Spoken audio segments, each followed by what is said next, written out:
네, 저는 어젯밤 서해안 고속도로의 서해대교 주탑 화재 사고로 화재를 진압하던 소방관 1명이 순직하고 2명이 다쳤습니다. 지난 3일 국회 본회의를 통과한 새 예산안에 소방 예산은 또 삭감된 것으로 알려지면서 논란이 커지고 있는데요. 네, 전문가와 함께 자세히 살펴봅니다. 박재성 숭실사이버대 소방방재학과 교수 나와주셨습니다. 안녕하십니까? 네, 안녕하십니까. 안녕하십니까.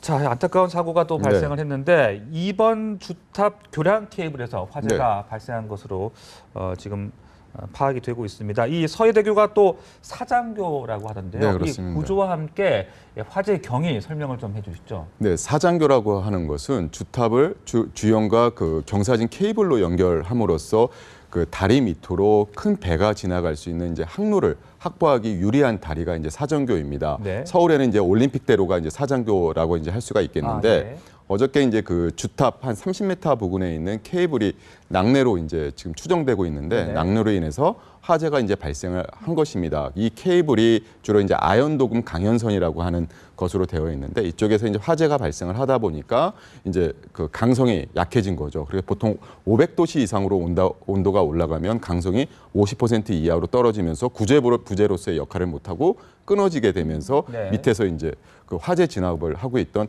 소방관이 맞으면서 이제 사망자가 발생하게 된 것이었습니다. 네. 지금 안전 검사가 진행 중에 있는데 네, 그렇습니다. 그렇다면 좀 낙뢰로 인한 원인이라고 봐야 되는 건지 어떻게 생각하십니까? 지금 여러 가지 원인에 대해서 조사를 하고 있지만 낙뢰로 인해서 화재가 발생했다라고 하는 것이 가장 유력한 원인으로 추정되고 있습니다.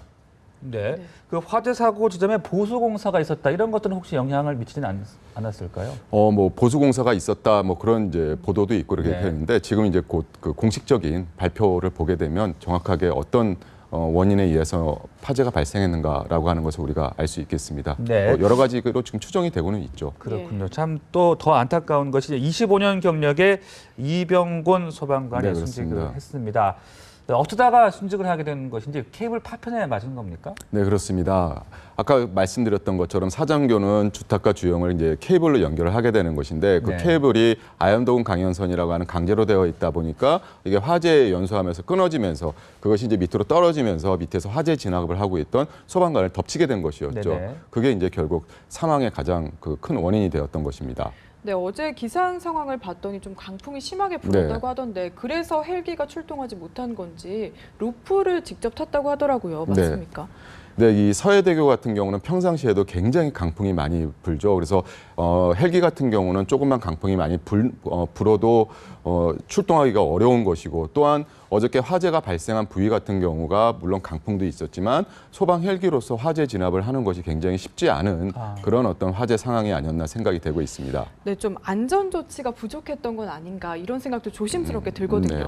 우리가 이제 평상시 화재 현장이나 이런 데서 안전 조치가 부실해가지고 소방관들의 인명 피해로 이어지는 사건 현장들이 종종 있는데 네. 어저께 같은 현장에서는 평상시 우리 소방관들이 개인 보호 장구라든지 화재 현장 같은 경우에서 이제 안전 감시자 같은 것들을 배치를 합니다. 근데 어제와 같은 그 화재 현장 같은 경우는 안전 조치가 부실했다기보다 워낙 위험한 화재 현장에서 화재 진압을 하는 과정에서 발생한 사고가 아니었나 생각이 되고 있습니다. 네. 어제 그 여러 가지 상황들이 상당히 좀 열악했다 이렇게 볼 수가 있겠군요. 그렇습니다. 강풍도 불었고 사장교라고 하는 어마어마하게 그런 지름이 한 26cm 정도가 됩니다. 예. 그것이 이제 끊어지다 보면은 그게 어느 쪽으로 날아갈지 어디로 떨어질지 알 수가 없는 상황에서 네. 하지만 화재 진압을 해야 되는 숙명적인 사명을 갖고 있는 소방관들은 본인의 위험보다도 화재를 빨리 진압해야 된다는 사명감을 갖고 네네. 현장에서 화재 진압을 하다가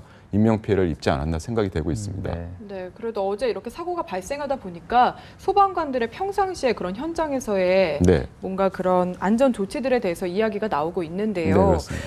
보통 개인 장비를 자비로 구입하는 소방관들이 3명 중에 1명이 된다 이런 이야기도 있더라고요. 네, 그렇습니다. 소방 예산이 소방관들이 필요로 하는 어떤 장비나 조직보다 충분히 지원이 안 되고 있는 것이 현실입니다. 특히 우리 소방이라는 것이 국가직이 아니라 이제 지방사무로 되어 있죠. 지방이다 보니까 지방의 그 재정적인 여건에 따라 가지고 소방 장비나 특히 개인 보호 장비나 그리고 굴절 사다리차와 같은 그 화재 진압 장비 같은 경우도 지방에 따라 가지고 지원하는 그런 예산이 굉장히 달라지고 있습니다. 그래서 우리가 뭐 언론에 나왔던 것처럼 소방 그 개인 보호장비의 장갑까지도 3명 중 1명이 네. 개인 돈으로 사고 있다라고 하는 얘기가 나올 정도니까 상당히 안타까운 현실이죠. 네, 참 이해가 잘 되지 않는 부분들도 그렇습니다. 많은 것 같습니다. 그리고 또 이 부상을 입어도 자비로 치료를 하는 경우가 있다고 하는데 이건 또 왜 이런 겁니까?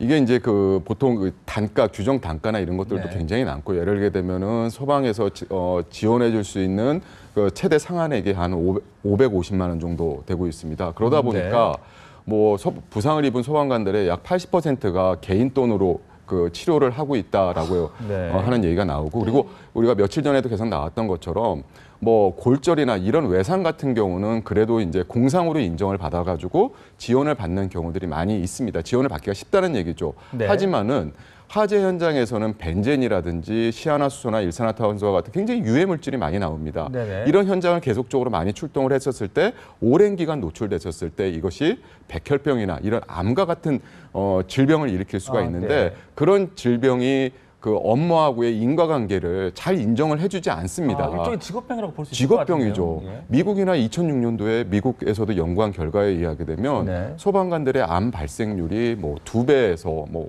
50% 이상까지 높다. 일반인들보다 높다라고 하니까 즉 업무하고 인과관계가 굉장히 높다라고 하는 연구 결과도 나온 것이 있는데 네.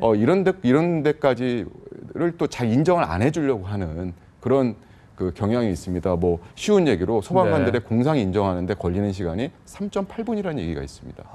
예. 그러니까 눈에 보이는 것만 인정을 해주는 네. 거의 네. 그런 형태로 가고 있다는 것이죠. 네. 법적인 어떤 구제 수단이 너무나 지금 미비한 그런 상황인 것 같고. 그렇습니다. 또 이 인원은 어떻습니까? 지금 인원도 많이 부족한 것은 아닌지요? 네, 지금 뭐 최근 몇 년 동안에 소방관들의 인원이 많이 보충이 된 건 사실입니다. 하지만은 네. 소방관들이 필요로 하는 소방관들은 화재지나 구조, 구급 굉장히 여러 분야에서 많이 국민들이 필요로 하는 것이 이제 소방관들인데 그 필요로 하는 수요에 비하게 되면 아직도 굉장히 부족한 현실입니다. 그래서 소방관들이 굉장히 가루하고 열악한 근무 환경에서 처해 있는 게 우리 현실이죠. 네. 자, 그런데 이런 것들을 좀 개선하기 위해서는 또 소방 예산이 좀 늘어야 될 텐데 네. 이 새 예산안이 통과가 됐는데 여러 가지가 많이 삭감이 그렇습니다. 됐더라고요. 특수 소방 장비 보강 예산 네. 또 이 소방 헬기 보강 예산 같은 예. 것들 아예 삭제가 돼 버렸던데 네, 그렇습니다. 이 어떻게 봐야 되는 겁니까?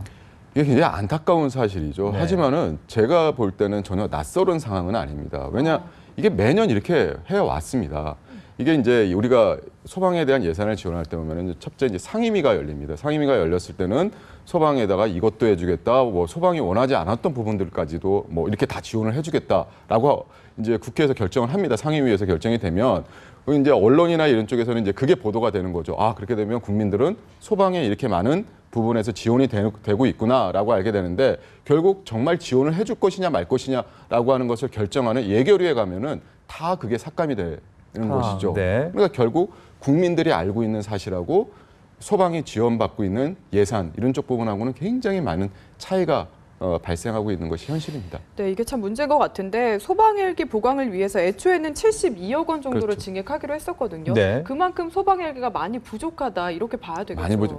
굉장히 많이 부족합니다. 소방 헬기는 굉장히 여러 곳에 이제 활용이 될 수가 있는데 특히 최근에 뭐 서울, 부산, 인천을 비롯해서 고층 건축물이 굉장히 많이 들어오고 있지 않습니까? 예. 고층 건축물 화재 시에 소방 헬기가 반드시 필요합니다. 일반 고가 사다리차 같은 경우는 52m 정도, 건물 층수로 따지자면 한 15층밖에 안 올라가기 때문에 100층 높이 이상의 초고층 건축물이 들어오는 그 도시 상황에서는 헬기가 반드시 필요한 것이고요.